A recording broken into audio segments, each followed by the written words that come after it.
The paper shook in Bessie Barrett's hands. Not from fear.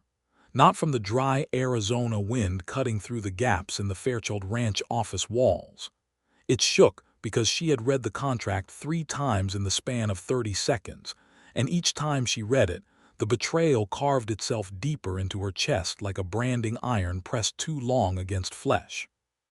Robert Fairchild stood behind the oak desk with his arms crossed, watching her with those dark storm-gray eyes that had, over the course of the past 6 hours, turned from cold suspicion into something else entirely. Something she did not have the luxury of naming right now. Not with this contract in her hands. Not with the truth sitting between them like a loaded revolver on a poker table. "You know what this is," she said. Her voice did not waver, and she was proud of that. She had trained her voice the way other women train their posture, straight, controlled, unbending. "I do," Robert said. "You know why I was sent here. I suspected it from the moment you stepped off the stage." Bessie looked up at him then, really looked at him. The man was 31 years old, broad-shouldered in the way that came from actual labor rather than inheritance, with a jaw that looked like it had been set in place by someone who believed in permanence. There was a scar above his left eyebrow she had not noticed until an hour ago when the afternoon light caught it just right. He was not what she had expected when her employer, Garrison Cole, had described him. Cole had called Robert Fairchild a soft man, a grieving man so lost in his dark past that he would sign anything put in front of him without reading it carefully. Cole had been catastrophically wrong. "Then why did you let me stay?" Bessie asked. Robert uncrossed his arms and walked to the window. Outside, the Arizona territory stretched in every direction like a painting that did not know when to stop. Red rock and scrub brush and a sky the color of hammered copper as the sun began its descent. It was 1882, and the land out here did not apologize for what it was. "Because," he said quietly, "you looked at my horses before you looked at my land." That was not the answer she had been prepared for. She set the contract down on his desk. It was dated 3 weeks ago. It was signed by Harrison Cole, the cattle baron who had sent her here under the guise of being a land assessor for the Territorial Survey Office. The contract outlined in very specific terms the conditions under which the Fairchild Ranch and its surrounding water rights would transfer to Cole Industries upon the dissolution of Robert Fairchild's existing deed claims. There were legal mechanisms built into it that were technically valid under territorial law. There were clauses that exploited a loophole in the original Fairchild land grant that went back to 1871. And there was a line at the bottom, blank and waiting for a second signature. Robert Fairchild's signature. Bessie had been sent to get that signature. She had 6 days to get it. She had arrived this morning. And somewhere between the moment she stepped off the Tucson stage at the crossroads near the Fairchild property line and the moment Robert Fairchild handed her a cup of coffee without being asked because he had noticed, apparently, that she was cold, she had made a decision she could not fully explain to herself yet. She was not going to get that signature. That was the moment they were in now. That was the precipice. The confession hanging in the air between them like smoke that had nowhere to go. "I need to tell you something," Bessie said. "And after I tell you, you will likely ask me to leave. I want you to know that I will leave without argument if you ask me to. You will owe me nothing, but I cannot let another hour pass without telling you." Robert turned from the window. The copper light framed him in a way that seemed almost theatrical, as though even the sun was paying attention. "Then tell me," he said. And Bessie Barrett, who had ridden 200 miles through desert heat to destroy this man's life, told him the truth instead. She had not always worked for Harrison Cole. That was the first truth. She had taken the job 18 months ago in Tucson, when her options had narrowed to a point so sharp she could feel it. Her father had died the previous winter, leaving behind 2 things: a name that commanded no respect and a debt that commanded a great deal of it. Her mother had passed years before that, taken by fever when Bessie was 12, and the life she had built for herself in the years between had been a series of careful negotiations. She was educated. She was organized. She had a precise, analytical mind that men consistently underestimated, because it lived inside the body of a 26-year-old woman with dark auburn hair and green eyes that people assumed were decorative. Cole had hired her as an administrative secretary. She had believed that was what she was for the first 3 months. She had organized his correspondence, maintained his ledgers, drafted his legal communications. She had been good at it. She had been so good at it that Cole began to use her differently. Not improperly, not in the way a woman might fear, but in a way that was its own kind of violation. He used her intelligence as a tool. He sent her places, told her she was conducting legitimate business on his behalf, and only afterward, when the damage was done, did she understand that she had been the instrument of someone else's ruin. The Harmon family in New Mexico, the Delacroix water claim in Texas. Bessie had not understood what she had facilitated until she overheard a conversation between Cole and his legal man, a slick-voiced attorney named Prescott, in which they discussed the latest acquisition with the casual satisfaction of men who had never once worried about where they would sleep. She had started looking for a way out after that, but Cole was not the kind of employer you simply handed your notice to. He kept records. He had made sure she was, on paper, complicit in each transaction she had conducted on his behalf. It was a trap she had walked into with her eyes open and her guard down, and the hidden motive behind his generosity had only revealed itself once the door was locked behind her. He owned her, or he believed he did. The Fairchild assignment was supposed to be the last one. Cole had told her that. He would clear her debts, expunge the paper trail that connected her to his previous acquisitions, and let her walk. All she had to do was get Robert Fairchild's signature on a contract the man had no reason to sign willingly. Cole's plan was to use the cover of the Territorial Survey Office, establish Bessie as a credible official, create the impression that the signing was a regulatory formality, and let the legal mechanism do the rest. It was elegant in the way that traps are elegant. Simple, well-constructed, dependent on the target's ignorance. Robert Fairchild was not ignorant. Bessie finished telling him all of this standing in the middle of his office with her hands at her sides and her chin level. She did not soften any of it. She did not perform regret in the theatrical way that people do when they want forgiveness more than they want honesty. She simply laid it out, all of it, including her own failure of judgment, her own compromised choices, her own ultimate sacrifice of security in deciding to tell him the truth right now instead of doing what she had come here to do. When she finished, the silence in the room was the kind that has weight. Robert Fairchild had not moved from where he stood. He was watching her with an expression she could not parse, which unsettled her more than anger would have. "How long have you known Cole was going to send someone?" she asked. 3 weeks, he said. "Prescott has a loose mouth when he drinks. One of my ranch hands, a man named Del Torres, used to work in Prescott's household." Del heard things. "So you knew the survey office letter was false?" "I knew something was coming. I didn't know what shape it would take." He paused. "I didn't expect you." There it was again, that quality in his voice she did not know what to do with. "What happens now?" Bessie asked. Robert walked back to the desk. He did not look at the contract Cole had sent. He looked at Bessie directly and without any apparent attempt to hide the fact that he was thinking something she was not privy to yet. "Now," he said, "you tell me if you have anywhere to go, anywhere safe, away from Cole." She had thought about that. She had thought about it for weeks, ever since she made the private decision that she would not execute this assignment. She had a cousin in Colorado, a woman named Martha, who had married a mining foreman in Pueblo 3 years ago. She had written to Martha. Martha had written back. There was room if Bessie needed it. "Colorado," she said. "Eventually." "Eventually," he repeated. "Not immediately.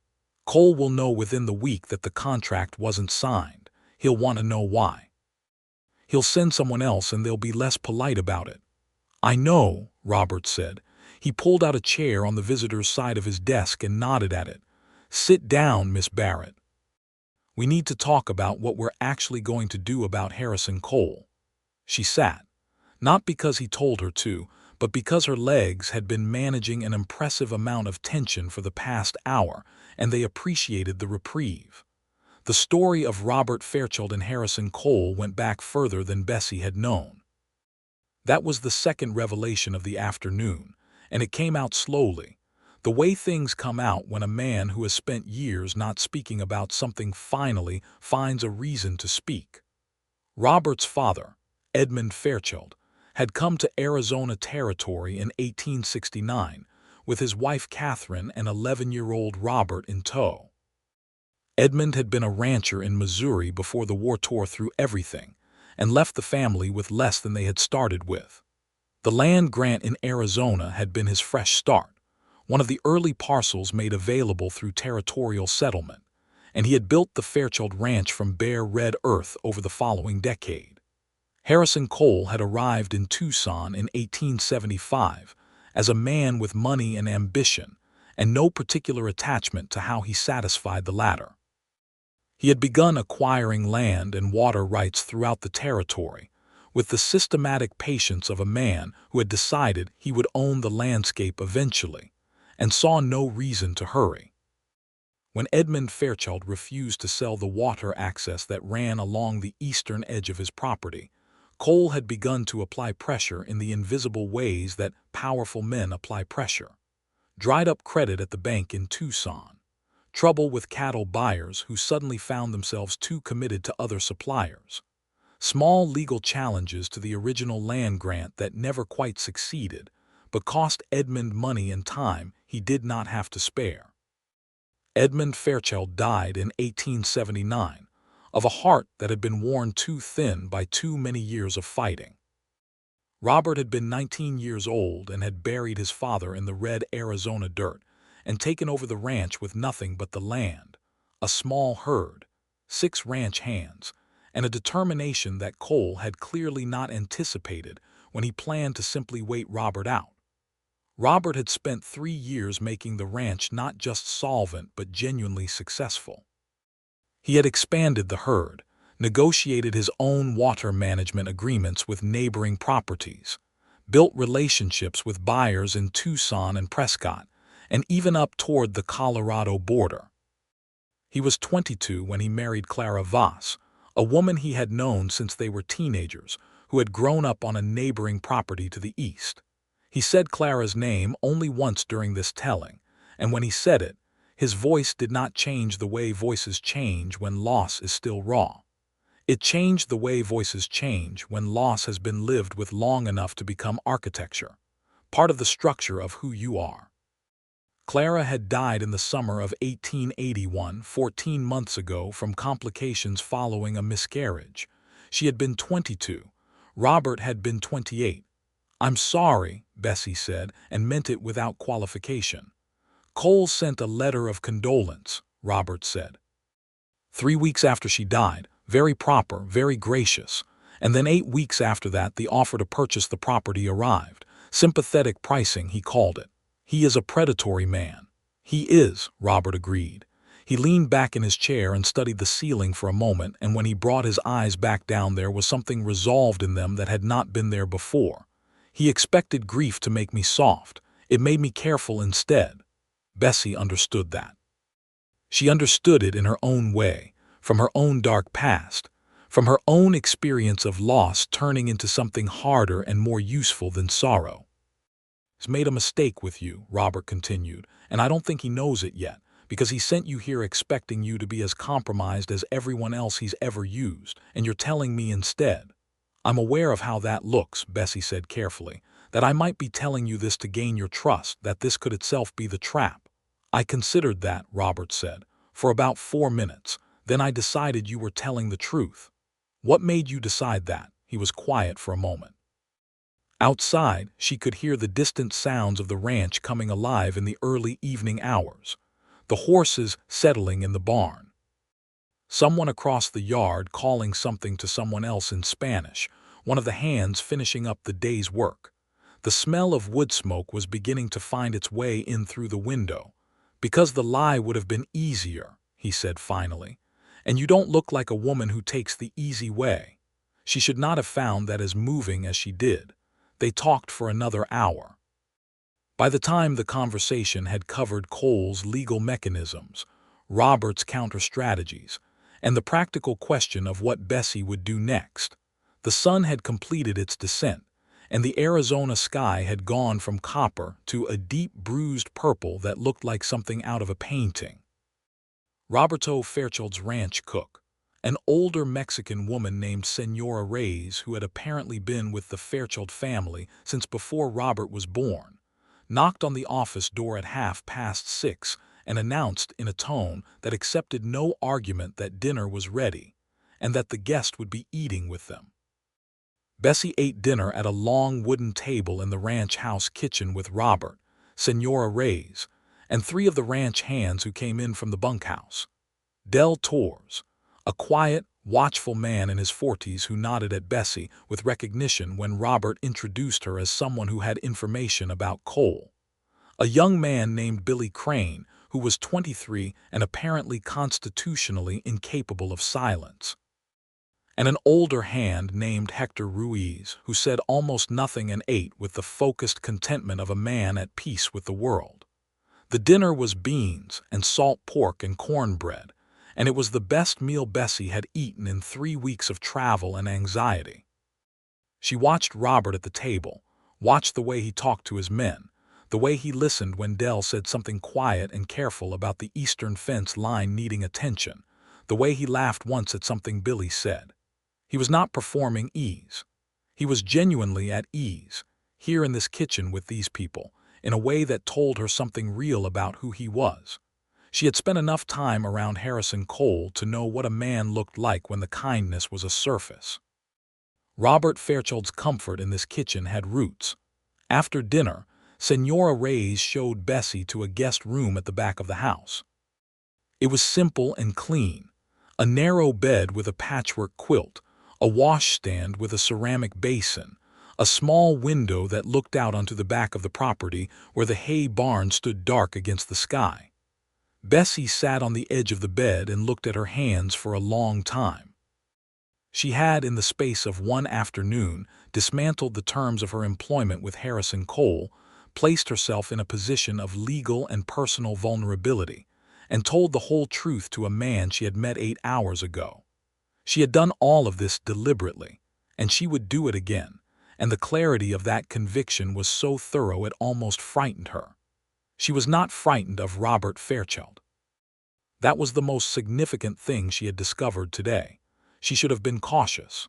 He had every reason to be angry with her, every reason to distrust her motives, every reason to see her as an extension of the enemy. Instead, somewhere between the coffee this morning and the cornbread this evening, Bessie Barrett had begun to feel something she had not felt in a very long time. She felt like herself. She fell asleep with that thought, which was either the most peaceful or the most dangerous thing she had experienced in recent memory. The following morning came in hot and bright over the red rock landscape, and Bessie woke to the sounds of a working ranch in motion.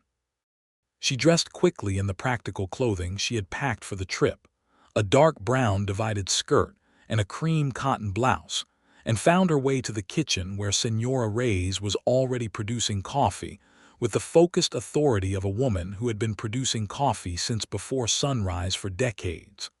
Robert was already outside. Bessie could see him through the kitchen window, standing near the paddock fence with Del Torres, both men looking at something in the distance with the particular quality of attention that suggested the something was either a problem or about to become one. She took her coffee outside. The morning air was cool in a way that would not survive past 8 o'clock. The sky was an impossible clear blue, and the desert stretched in all its complicated beauty in every direction, Ocotillo and Saguaro standing still as sentinels, the red rock formations to the northwest, catching the early light in turning colors she did not have precise words for. Robert heard her footsteps on the dry ground and turned. His expression when he saw her was not surprised. It was something more considered than surprise, as though he had been aware she would appear and had already factored it into whatever he was calculating. "Sleep all right," he asked. "Remarkably well," she said honestly. Del Torres looked between them with the entirely neutral expression of a man who had seen a great deal and had learned to have opinions about very little of it. He excused himself toward the eastern fence line with a brevity that Bessie appreciated. "I need to ride into the far pasture this morning," Robert told her. "We're moving the herd to the North Water.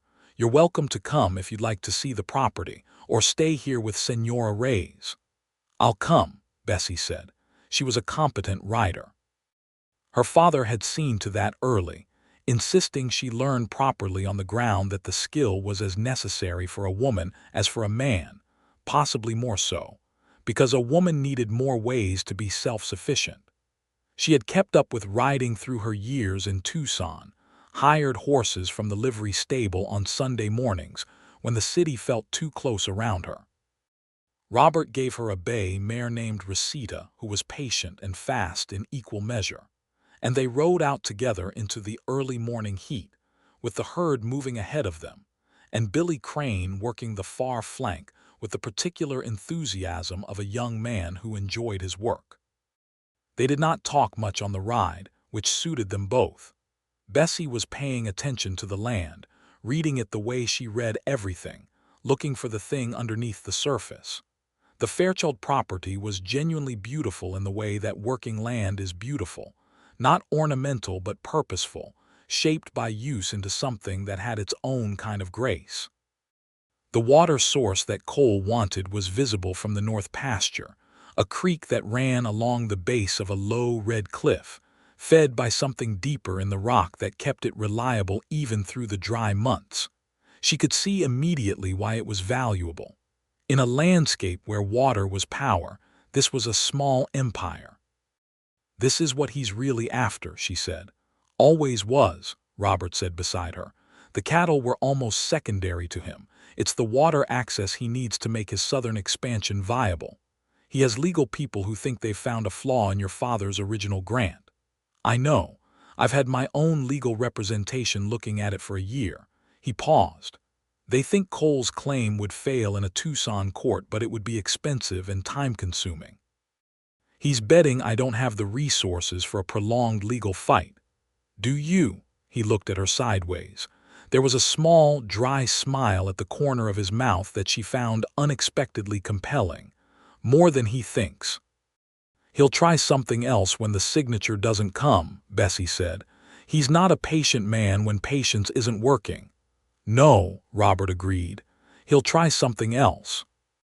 They rode back to the ranch house in the late morning, and Bessie spent the early afternoon at the kitchen table with paper and ink that Senora Reyes produced from a drawer with no particular expression, working through everything she knew about Cole's legal strategy, the Prescott connection, the specific wording of the contract, and every administrative detail she had memorized during her time in his employ.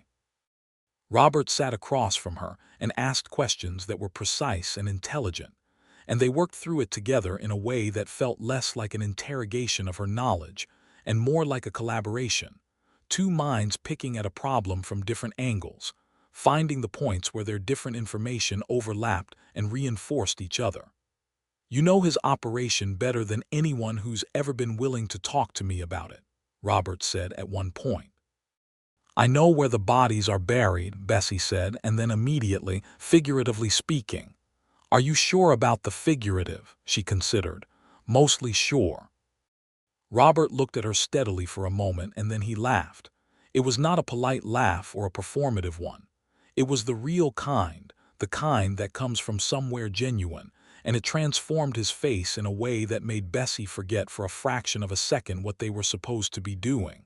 She remembered. She looked back at her paper. On the third day, something happened that changed the texture of everything. A rider came in from the Tucson road in the early afternoon, a young Mexican boy of about 14, riding hard on a horse that had been pushed, carrying a message for Bessie Barrett addressed in a handwriting she recognized immediately as belonging to Cole's personal secretary, a man named Aldridge. The message was terse and contained no warmth. The contract was expected within the week. There had been no confirmation of progress.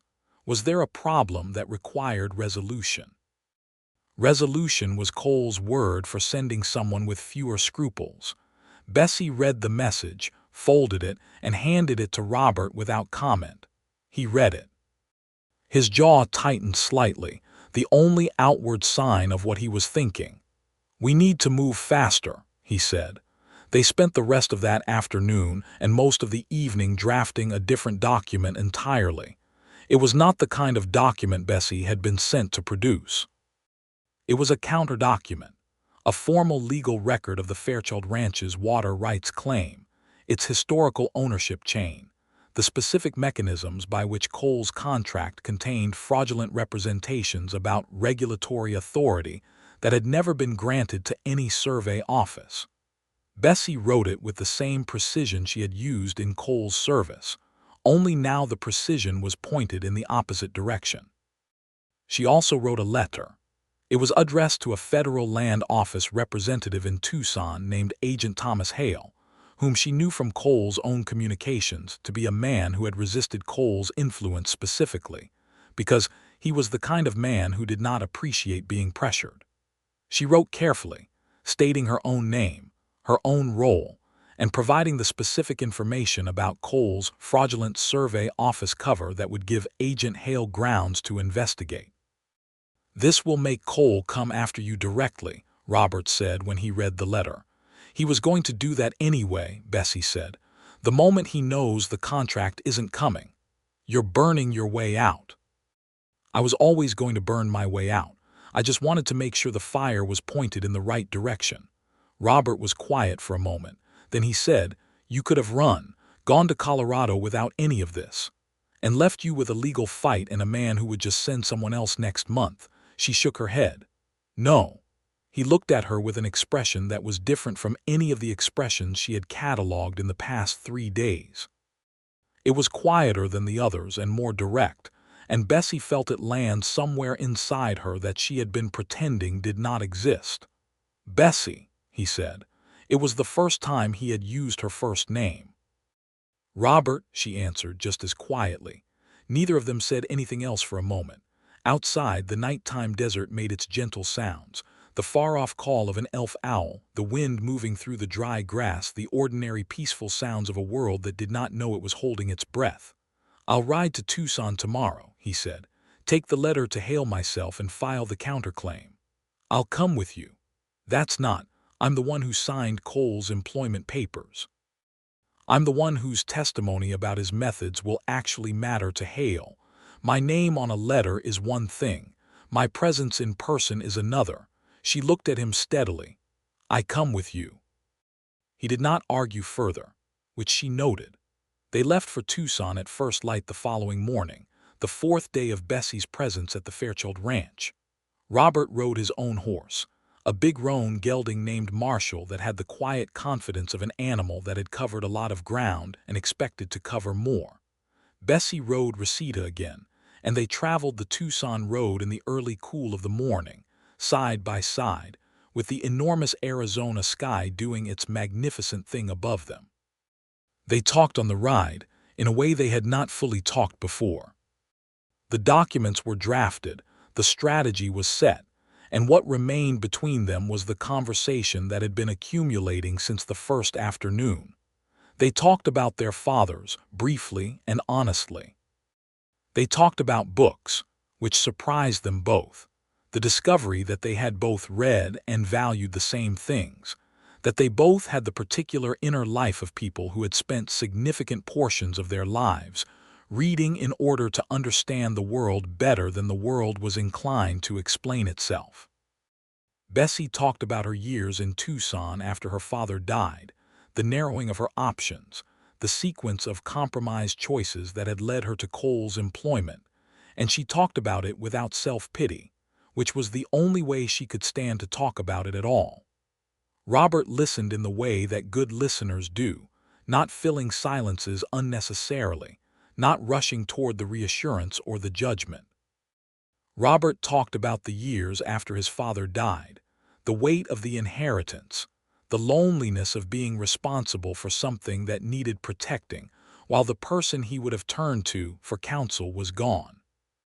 He talked about Clara without avoidance but without excessive grief, describing her as the woman she had been, a bright and practical woman who had loved the land as much as he did, and who would have had opinions about Harrison Cole that were probably unprintable. "She would have liked you," Robert said at one point, which was an unusual thing to say, and which he seemed to realize immediately after saying it. He did not retract it. Bessie did not know what to say to that, so she said, "Tell me more about the legal strategy," and they went back to the work of it, which was easier and also perhaps less honest. They arrived in Tucson in the mid-morning.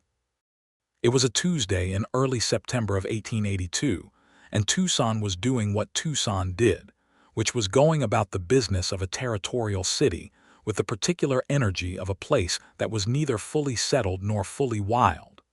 There were brick buildings alongside adobe, alongside wooden storefronts.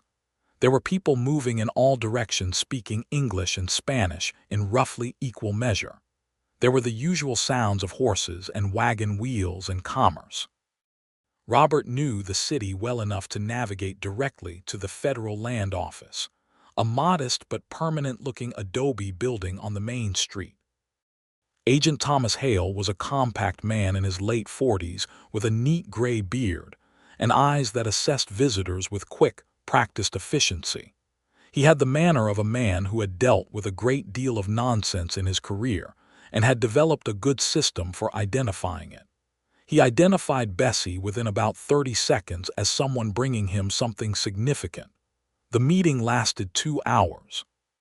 Bessie spoke carefully and completely, presenting everything she knew about Cole's methods, the fraudulent survey office cover, the specific contracts she had witnessed or executed during her time in his employ, and the Fairchild assignment in full detail.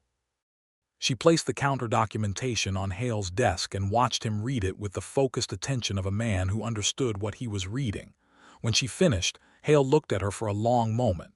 "You understand," he said, "that Cole will contest the credibility of your testimony." "I understand," Bessie said. "He will say I was a disgruntled employee. He will say this is motivated by personal grievance. He will attempt to use the documents that implicate me in his previous operations as leverage. And what would you say to that?" "I would say that the documents he has of my involvement also, by their nature, document his. And that I am prepared to let a federal investigation examine everything." Hale looked at Robert. "Is the property documentation complete?" "It is," Robert said. "The original grant, the chain of ownership, and the specific legal analysis of Cole's contract mechanisms are all included." Hale nodded slowly. He tapped the documents against his desk, a considering gesture. "Cole has friends in the territorial government," he said. "This is not going to be quick." "We know," Robert said. "We're asking for an immediate formal notation of the challenge to prevent any summary transfer of property while the investigation proceeds." Hale looked back at the documents, looked back at them, and then did something that suggested he had, in fact, been waiting for an opportunity like this one for some time. He pulled out his official ledger and began to write.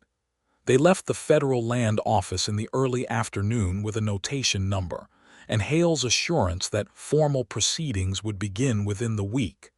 It was not a victory yet. It was the beginning of the possibility of one, which in Bessie's experience was the most you could ask for from a Tuesday. They were standing outside on the Tucson street in the afternoon heat, horses tied at the rail, the city moving around them, and Robert Fairchild was looking at her with an expression that she had stopped trying to analyze and was simply allowing to exist. "Thank you," he said. "Don't thank me yet." "Cole will not for that," Robert said. He was looking at her with such direct simplicity that she went quiet. "Thank you for telling me the truth when you didn't have to, on the first day." Bessie Barrett, who had been precise and composed and in control of herself for 4 days straight with very few exceptions, felt something shift in her chest like a door opening that had been closed for a long time. "I could not tell you," she said. "I know," he said. "That's what I'm thanking you for." They rode back to the ranch in the late afternoon, arriving just before sunset when the sky was doing its extraordinary copper and rose performance above the red rock formations. They unsaddled the horses together in the barn, working in companionable silence, and when they came out into the courtyard, the evening air was cool and smelled of dry grass and distant rain. Senora Reyes had dinner ready. It was chicken this time, slow-cooked with dried chilies in a way that Bessie suspected was Senora Reyes quietly doing something exceptional because she thought the occasion warranted it. Del Torres and Hector were at the table. Billy Crane was there too, burning with curiosity about the Tucson trip that he was only just managing to contain. After dinner, Robert walked Bessie to the edge of the front porch where the view opened out toward the west, where the last light was going out of the sky. They stood together without any particular purpose except being where they were. "What will you do?" Robert asked. "When this is resolved, when you can go to Colorado?" Bessie considered the question. She had been carrying Colorado in her mind as a destination, a fixed point to aim at when everything else was uncertain. She noticed now that it had begun to feel less like a destination and more like a contingency. "I haven't decided," she said honestly. Robert did not press. He looked out at the darkening landscape and said, "There's a great deal of work here, always has been. The property needs someone who can manage the administrative side, the legal correspondence, the land records. I've been doing it myself, but I'm better with cattle than with paper." "Is that a practical observation?" Bessie asked. "It's an honest one." He looked at her then. "There might be others." Robert, Bessie. They were both quiet for a moment, occupying the space where the real conversation was waiting. "I've been here 4 days," she said. "I know. You don't know me." "I know you more thoroughly than most people I've known for years," he said simply. "You told me the worst about yourself on the first afternoon. I find that more informative than most." She turned to look at him fully. In the last of the evening light, his face was still and earnest and completely without the performance of feeling. He meant exactly what he was saying. No more, no less. "I'm not a simple woman," she said. "I know that too. I have a complicated recent history that will follow me for a while until the coal situation is fully resolved." "Yes." "And you still—" "Yes," he said, and the word was quiet and absolute. Bessie felt the truth of this moment the way you feel weather coming. Something in the air changing, pressure shifting, the whole landscape reorganizing itself around a new reality. She did not reach for him, and he did not reach for her. They were not people who made large gestures unnecessarily. Instead, they stood together on the porch as the stars appeared one by one over the Arizona desert, and when Bessie said, "I think I'd like to stay a while longer than Colorado," it was not a surrender or a decision made from fear. It was the most deliberate thing she had said in years. Robert turned and looked at her with that storm-gray gaze that had stopped being unreadable some time ago, and said, "Good," in a tone that contained multitudes. The 5th day brought a development that had been anticipated, but still arrived with its particular quality of menace. A messenger from Cole arrived at the ranch gate, not the young Mexican boy from before, but a full-grown man with the flat eyes of someone who delivered messages professionally and did not inquire about the content. He had a letter for Miss Bessie Barrett. Bessie read the letter in Robert's office, standing with Robert beside her. Cole's language had dropped its previous professional courtesy. He knew about the Tucson visit. He knew about Agent Hale. His letter informed Bessie in very precise terms that the documentation he held regarding her complicity in his previous operations would be provided to territorial authorities unless she corrected her mistake immediately. He called it a mistake, as though she had simply dropped something and needed to pick it up. "He's threatening you," Robert said.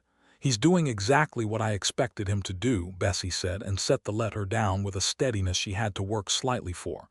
"This doesn't change anything. I gave Hale everything. The documentation Cole is threatening to use implicates him as much as it does me. He's bluffing." "He might not be." "He might not be," she agreed. "But even if he follows through, what he provides will still document his own operation. The question is whether a territorial court will look at both sides or only at his preferred framing of it."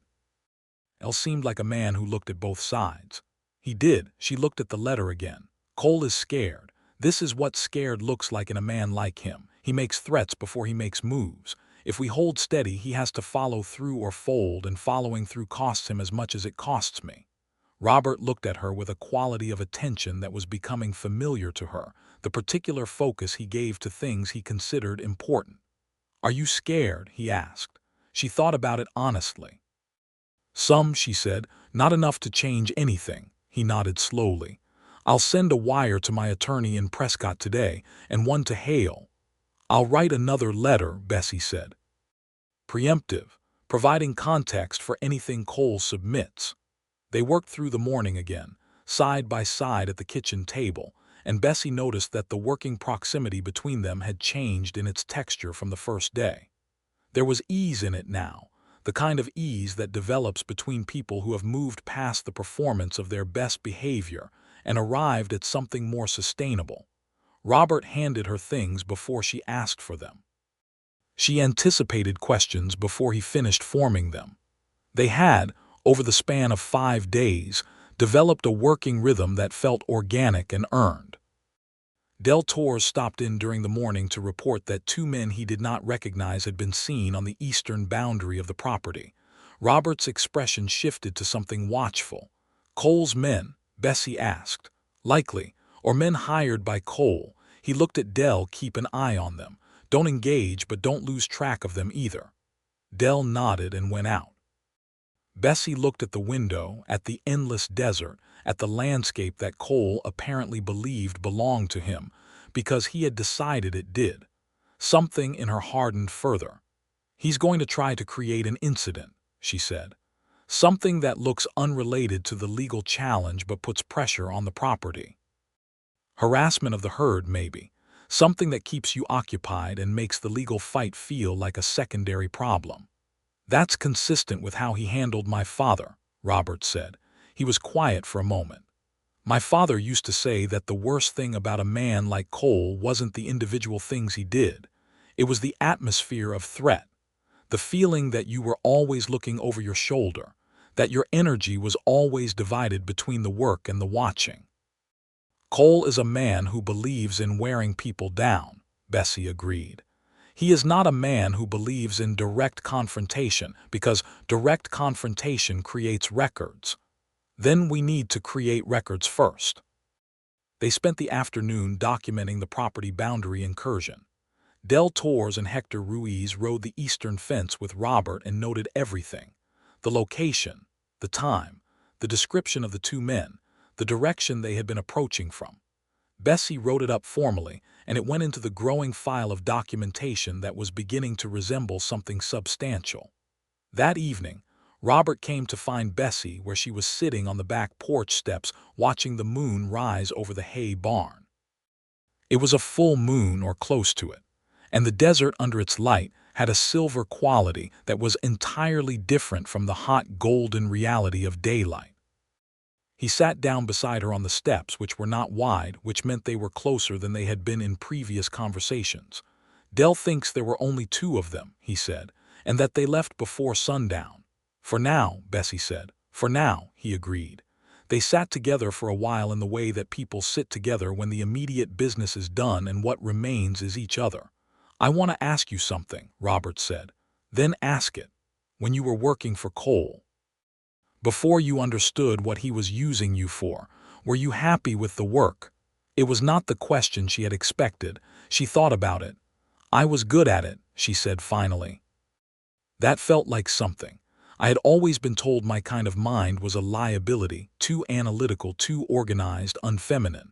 Cole valued it, or seemed to. That felt like something too. She paused. "But no, I don't think I was happy. I think I was occupied, which I had confused for happiness."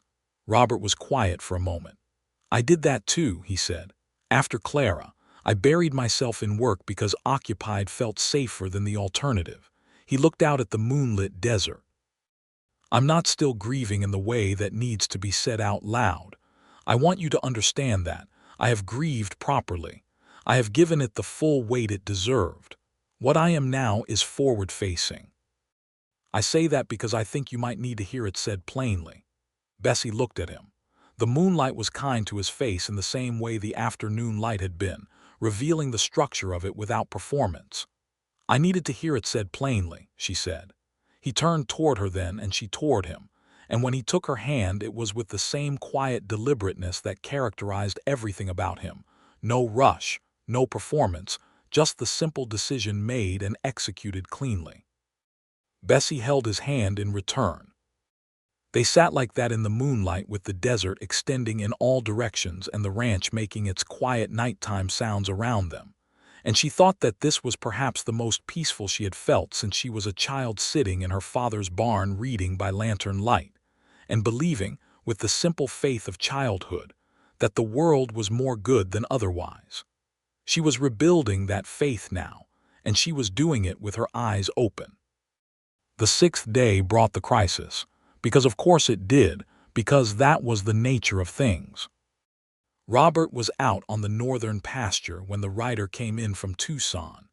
Agent Hale's deputy, a capable-looking young man named Price, who had ridden hard to deliver news in person rather than by wire.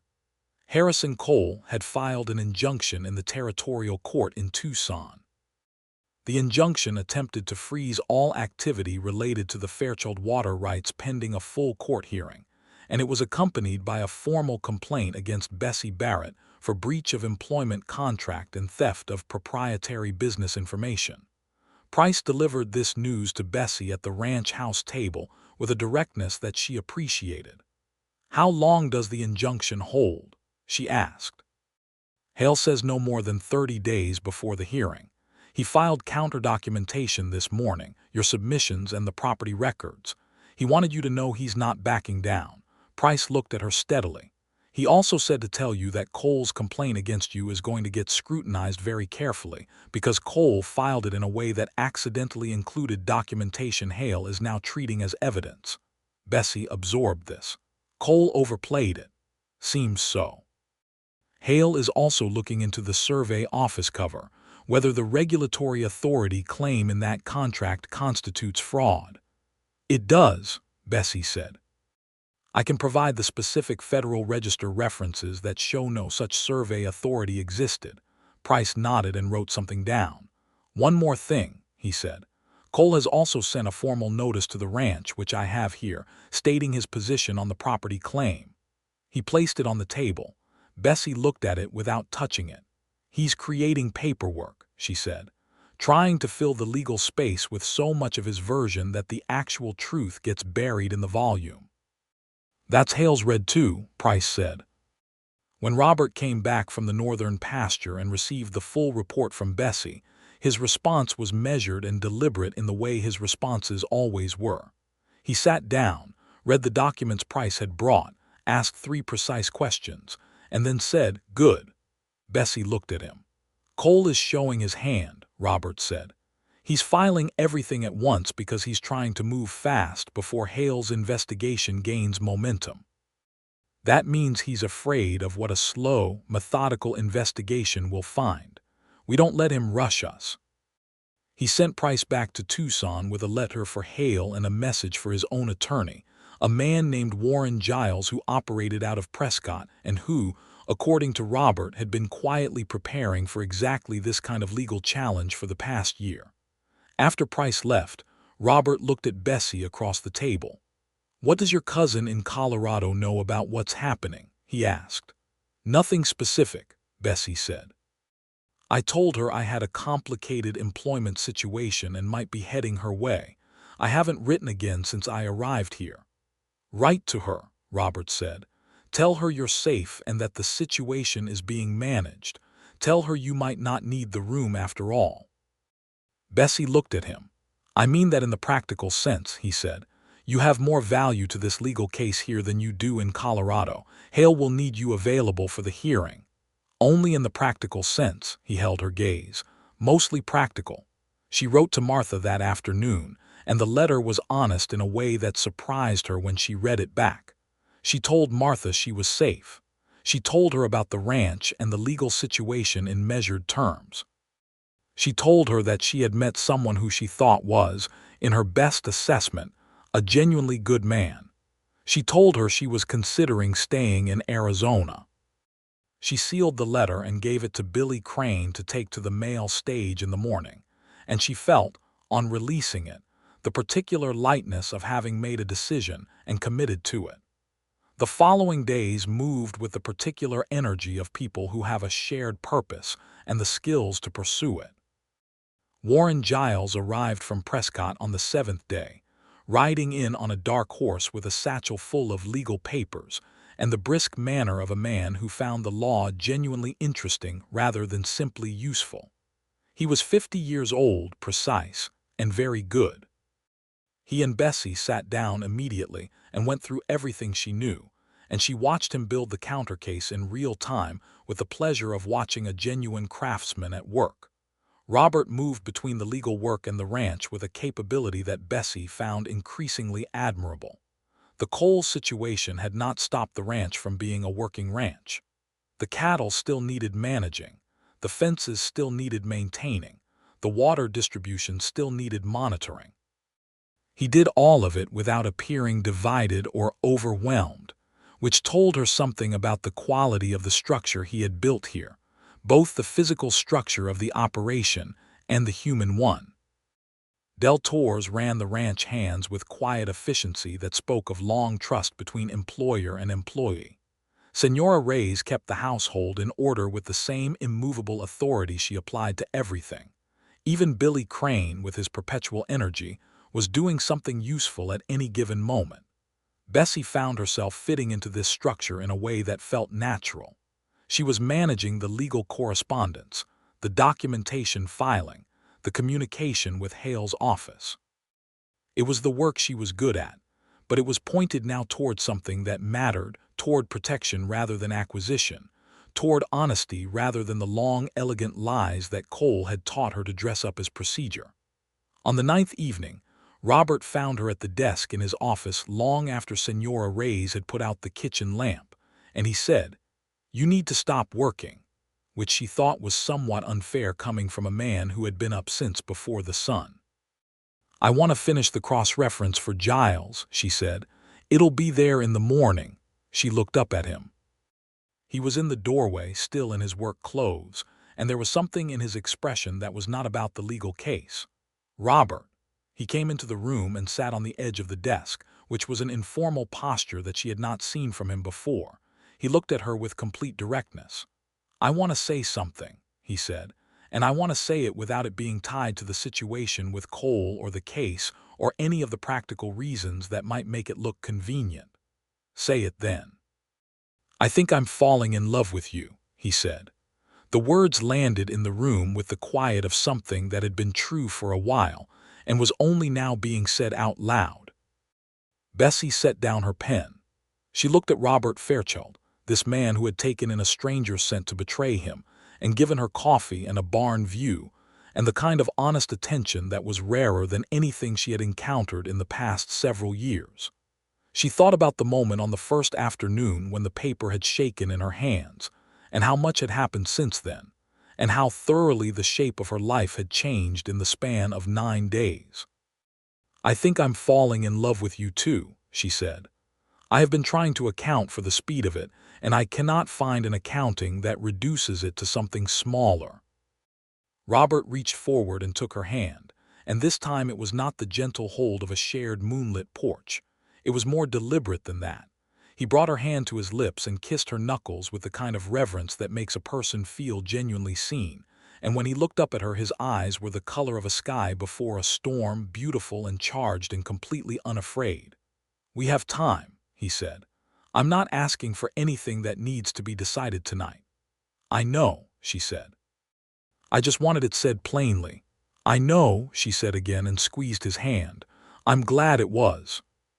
He stayed with her in the office for another hour, not working, just talking, and it was the kind of talking that happens when two people have stopped performing their careful versions of themselves and have arrived at the genuine article. They talked about small things and large ones. What she had loved about reading as a child, the specific titles, the particular pleasure of a sentence that did exactly what it intended. What he had felt the first time he understood that the ranch was truly his, not his to maintain for his father's memory, but his own thing that he was making into something. They talked about what they each believed about the world, and they found that their beliefs were not identical, but were compatible in the way that two different instruments can play the same piece of music. When Bessie finally went to bed that night, she lay awake for a little while, not from anxiety, but from the quite different experience of feeling content in a way she had not expected, and did not intend to undermine by being suspicious of it. The hearing in the territorial court took place 3 weeks later, in October of 1882, in a Tucson courtroom that smelled of new wood and old dust. Judge Emmett Calloway presided, a tall man in his early 60s whose reputation, Giles had assured them, was for meticulous attention to the actual law rather than the preferred interpretations of men with money. Cole was there, which was the first time Bessie had seen him in person since leaving Tucson. He was a heavy-set man in his mid-50s, expensively dressed in a way that looked studied, with the kind of careful public stillness that comes from years of hiding the working machinery of a calculating mind. He looked at Bessie when she entered the courtroom, and she looked back, and the look she gave him was not hostile or afraid. It was clear. She had nothing to conceal, and she knew it, and he knew she knew it, and that was the last meaningful communication they had before proceedings began. Giles was magnificent. He was methodical and precise, and he had an absolute command of the relevant legal material that made Cole's attorney, the Prescott man named Aldridge, look like someone who had prepared for a different case. The fraudulent survey authority claim was dismantled with specific Federal Register references, exactly as Bessie had provided. The chain of Fairchild ownership was presented in complete and unimpeachable order, going back to the original 1869 grant. Agent Hale testified about the investigation into Cole's broader operations, which had by this point expanded to encompass the New Mexico and Texas transactions that Bessie had originally told him about. Bessie testified for 2 hours. She was direct and specific, and she did not attempt to minimize her own role in any of it, which Giles had told her would be more effective than deflection. Judge Calloway asked her questions that were precise, and she answered them with the same precision. When Aldridge cross-examined her and suggested she had personal motives for her testimony, she agreed that she did, which Aldridge had not expected, and then explained those motives in terms that were so thorough and self-aware that they became not a weakness but a kind of authority. The judge's ruling came on the second day of proceedings. The Fairchild property claim was upheld in full. The Cole contract was ruled void on the grounds that the regulatory authority claimed it had no legal basis. The water rights remained with the Fairchild estate. Cole was referred for further federal investigation regarding his broader operations, and Bessie's employment complaint was dismissed on the grounds that the evidence Cole had submitted had served primarily to document his own misconduct. When the gavel came down, the courtroom was briefly noisy and then settled. Bessie and Robert walked out of the Tucson courthouse into bright October sunlight and stood on the steps, and she looked out at the street, and the people moving through it, and the sky above the buildings, and the mountains in the distance that were Arizona's permanent signature on the horizon. Robert stood beside her. He took her hand on the courthouse steps with complete unconcern for who might see it. "It's over," she said. "The worst of it," he agreed. "Cole will be investigated for months." "Yes, but not our problem anymore." She looked up at him. He was looking at the mountains with something in his face that she recognized as peace. The particular peace of a man who has been defending something important for a long time and has finally been told he can set down the weight. "Robert," she said. He looked at her. "I don't want to go to Colorado." He smiled, the full version, the one that transformed the permanent structure of his face into something brilliant. "No," he said, "I know." They had dinner in Tucson that evening, at a proper restaurant, which felt slightly formal after weeks at the ranch house kitchen table. But Giles joined them, and he proved to be excellent company once the legal work was done. a man with a dry wit and genuine pleasure in a good meal. He toasted the outcome with a glass of decent whiskey and said something about the value of opponents who overestimate their own cleverness, which made Robert laugh and Bessie raise her glass in agreement. They rode back to the ranch the following morning in October light that was different from September's, cooler and more golden, the desert transitioning into its autumn self with the unhurried patience of something that has been doing this for a very long time. The ranch felt different when they arrived back. Not different in any observable way, the same buildings, the same red rock view to the west, the same smell of hay and dry earth. But Bessie's relationship to it was different. She was not a guest here anymore, and she had not been for some time, but now the legal architecture that had been dominating everything had been removed, and what remained was simpler and more essential. This was a home. It could be her home. She had made her decision weeks ago in private. Now the decision could simply be what it was without needing to justify itself against circumstance. Senora Reyes produced a meal that evening that was unmistakably celebratory, mole with chicken and fresh tortillas, and a sweet rice dish that Bessie had not had before and requested the recipe for immediately. Del Torres and Hector and Billy were at the table, and Billy was incapable of containing his satisfaction about the outcome and expressed it at considerable length, which made everyone laugh. Del Torres said almost nothing, as was his way, but he raised his tin cup toward Bessie at one point in a gesture that she understood was both respectful and significant coming from him. Robert said very little at dinner, but he was watching her from across the table with an expression she now knew well, the quietly certain expression of a man who has made up his mind. After dinner, they walked together in the evening air, out past the paddock to the edge of the property, where the view opened up toward the western rock formations, and the sky above them was doing its extraordinary sunset work again, the colors so vivid they seemed to push against the limits of what was real. They walked side by side without urgency, and when they stopped at the fence rail at the edge of the property, Robert turned toward her and Bessie turned toward him, and the evening light between them was generous. "I would like to ask you something," he said. "Yes," she said. He looked at her. "You don't know the question yet." "I know the question," she said, "and the answer is yes." He was quiet for a moment, and then something happened to his face that she thought was one of the best things she had ever seen. Robert Fairchild, a man of great self-possession and economy of expression, was entirely undone for approximately 4 seconds by simple joy. He looked younger and older at the same time. He looked like himself without the careful exterior, just the actual man inside it, and he was, she thought with great conviction, a very good man. He reached into his coat pocket and produced a ring. It was not elaborate. It was a gold band with a small dark red stone that caught the last of the sunset light and held it. He had had it in Tucson, she realized. He had anticipated. He had carried it all through the hearing and the dinner and the ride home. "My mother's," he said simply. Bessie held out her hand, and he placed it on her finger, and it fit as though it had been intended for her all along, which she chose to take as the universe being occasionally sensible.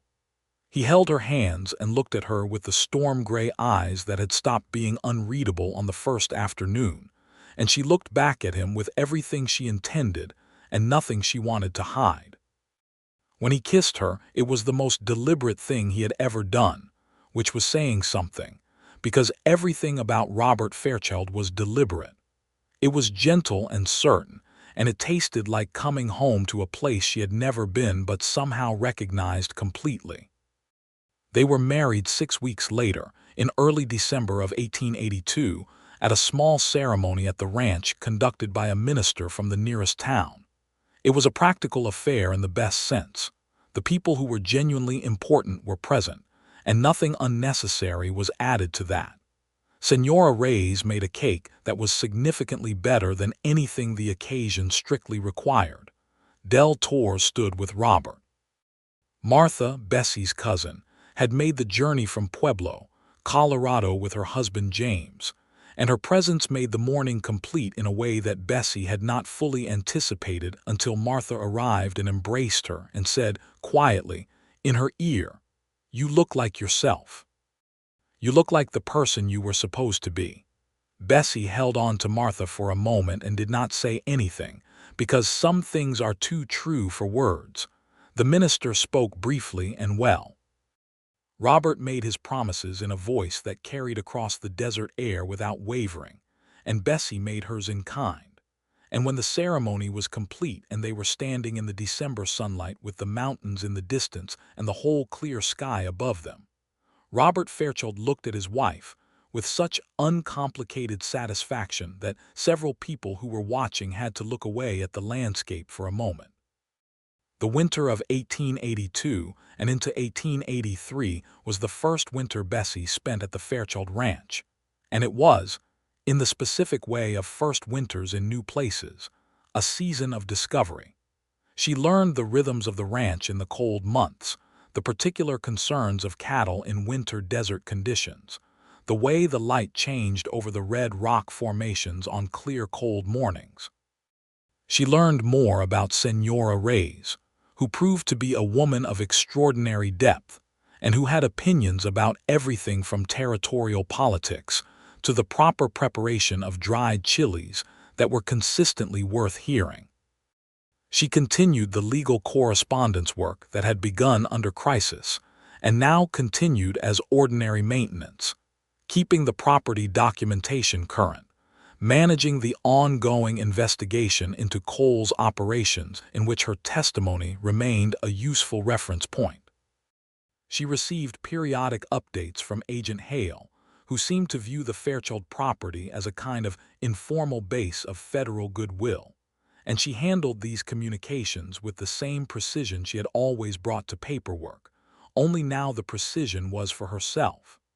Robert watched her settle into the ranch with the quiet satisfaction of a man whose best hopes were being confirmed.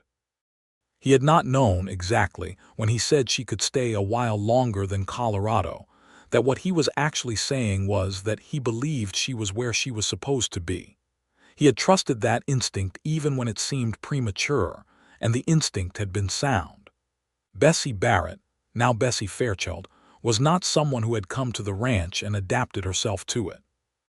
She had come to the ranch and been herself in it, and the two things had turned out to be compatible in a way that felt like luck and was actually something more deliberate on both sides. They worked well together. They disagreed sometimes, which was healthy and often interesting. Bessie had strong opinions about the legal structure of the water agreements with neighboring properties that Robert initially thought were unnecessarily complicated, and which, 3 months later, proved to be exactly right when a dispute arose with a property to the south.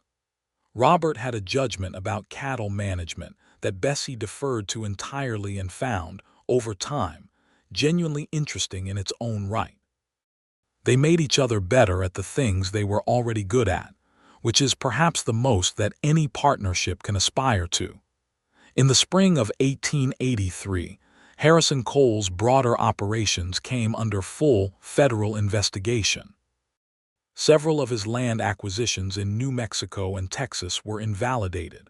He contested everything, as expected, but the weight of documentation was against him, and Prescott, the attorney, cut a deal that involved providing information about Cole's methods in exchange for reduced personal liability.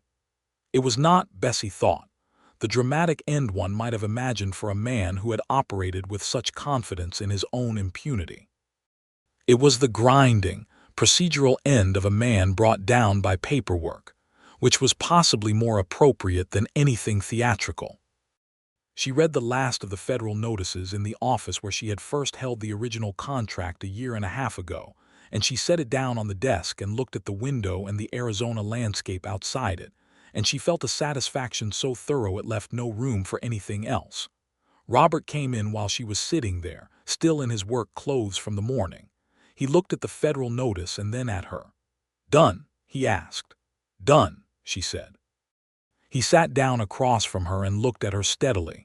There was something in his expression that she had learned was the precursor to something important.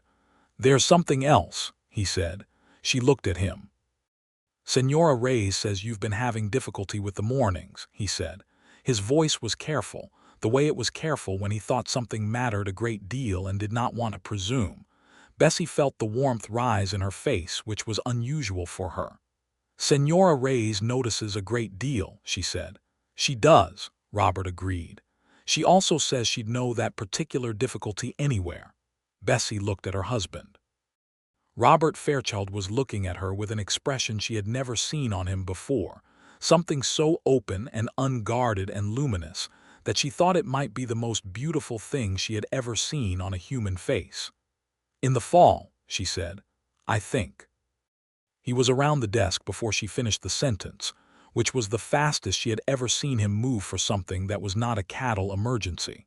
He took both her hands in his and held them with a careful tenderness that was entirely characteristic of him and said, "Are you well? Are you feeling?" "I'm perfectly well," she said. "The mornings are unkind. The rest is fine.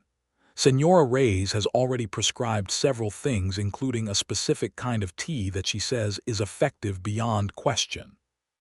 Robert laughed, the real laugh, the generous one that she had been accumulating in her memory.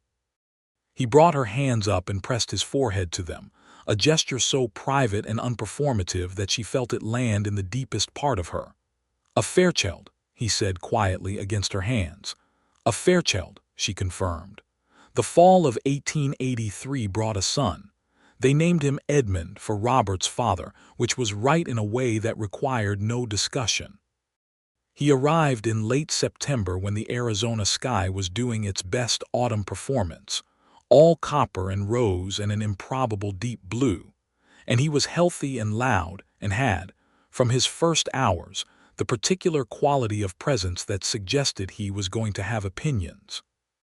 Robert held his son in the ranch house bedroom with an expression of such complete and uncomplicated joy that Senora Reyes, who was not a woman given to demonstrations, put her hand briefly on his arm and said something in Spanish that Bessie asked her to translate later. The translation was, "There is your father's name carried forward in good hands." Bessie held Edmund in the late evening when the house was quiet, and she thought about the paper shaking in her hands a year ago in this very room, and the sequence of honest choices she had made in the hours and days that followed. And she thought about what her father had told her once, which was that the difference between a life that is yours and a life that belongs to someone else's story is usually one single decision made at the moment of highest cost. She had made that decision on the first afternoon at the Fairchild Ranch, with the contract on the desk and the man with storm-gray eyes across from her, and everything that had come after was the compounding result of that one honest choice. Edmund made a sound of absolute contentment against her chest, the pure, uncomplicated contentment of new existence, and Bessie Barrett Fairchild looked at her son and her husband, and the room around her that smelled of wood smoke and desert air and Senora Reyes's cooking, and she thought, "This is what the other side of the trap looks like when you refuse it. It looks like this." The years that followed were the years of the Fairchild Ranch in its fullest expression. The property expanded slightly in 1884 when the neighboring parcel to the east came available, and Robert acquired it through entirely legitimate means, which he noted with some satisfaction as the anti-coal acquisition. The herd grew.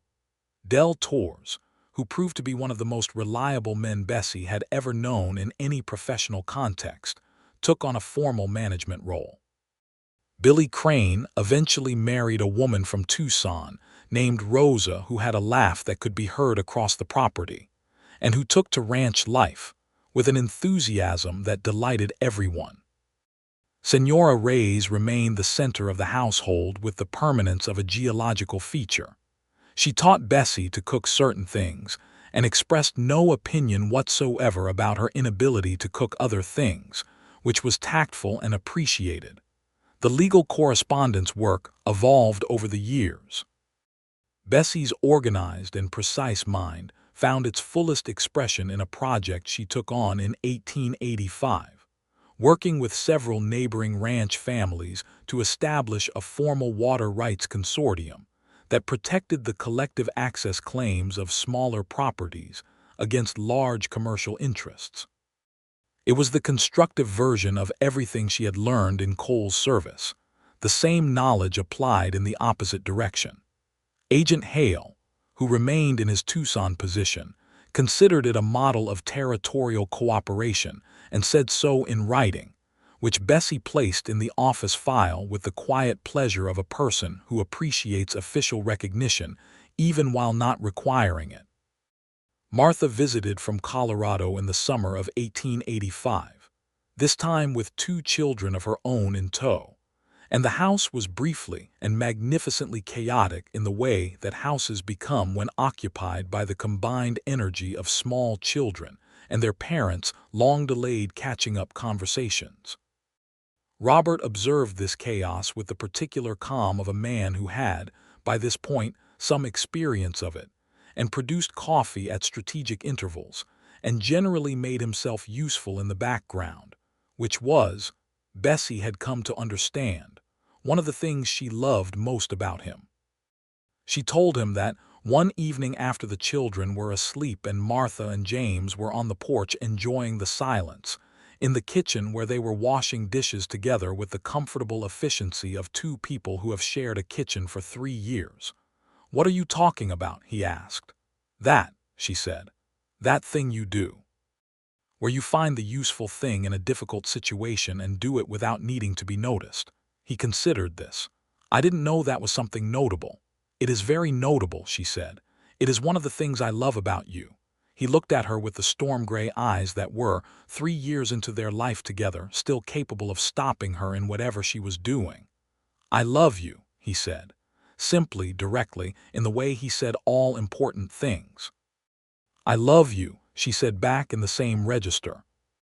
He dried a dish and handed it to her, and she put it away, and the kitchen was warm and quiet, and outside the Arizona night was doing its magnificent thing, and it was, in all the ways that actually mattered, exactly enough.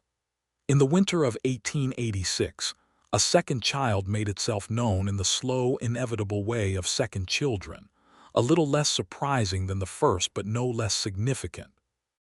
This time it was easier, Senora Reyes said, which was either medically meaningful or simply encouragement but was welcome either way. The spring of 1887 brought a daughter, dark-haired and alert from the first moment, with her father's gray eyes in her mother's face. They named her Catherine, for Robert's mother, which was right in the same way Edmund's name had been right. Robert sat with Catherine on the front porch on her first morning, in the early light before the heat arrived, and he introduced her to the view with the patient seriousness of a man who believed first introductions were important. Edmund, who was 3½ and had strong opinions about everything, stood beside his father and provided commentary on the view that was not entirely coherent, but was delivered with great authority. Bessie watched this from the doorway with her coffee and felt something in her chest that she did not have a single word for. It was the thing that lived beyond happiness, the satisfaction that comes not from an absence of difficulty, but from having come through difficulty and found yourself standing somewhere real. She had been sent to this ranch to break a contract. She had arrived with a hidden motive and a dark past, and the specific intention of using her skills against the interest of a man she had not yet met. She had stood in this very house with a paper shaking in her hands and made a choice that had cost her everything she thought she had and given her everything she actually needed. She had signed a different contract before sundown on that first day, not on paper. Something more binding than paper, the contract of honesty, which, once signed, cannot be rescinded.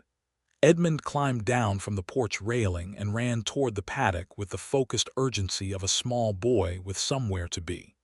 Robert looked up and found Bessie in the doorway, and the look between them carried 3 years of dailiness in it, the 10,000 ordinary moments that are the real substance of a life shared. She walked out onto the porch, and he shifted Catherine to one arm and held the other out, and she came and stood beside him in the early morning light with the Arizona landscape doing what it always did, which was go on in all directions without apology, enormous and red and beautiful, the sky above it bigger than anything she had words for. The Fairchild Ranch stood exactly where it had always stood. The water ran where it had always run. The mountains to the northwest kept their permanent positions, and the saguaros made their slow gestures, and the hawks moved in long, patient circles overhead. And below all of it, on a porch facing west, two people stood together in the morning with a daughter between them and a son running toward the horses and a history behind them that had tried very hard to be a tragedy and had, because of one honest choice made at the highest point of cost, turned out to be something else entirely. It turned out to be this. It turned out to be enough and more than enough, and something she would not have known to ask for, which was perhaps the truest definition of a life that had gone right. Senora Reyes came to the door and said that breakfast was ready, which it always was, and Edmund came running back from the paddock to report that Rosita the mare had done something interesting which required immediate parental investigation, and Catherine made a sound of absolute contentment, and Robert looked at Bessie and Bessie looked at Robert, and the morning went on.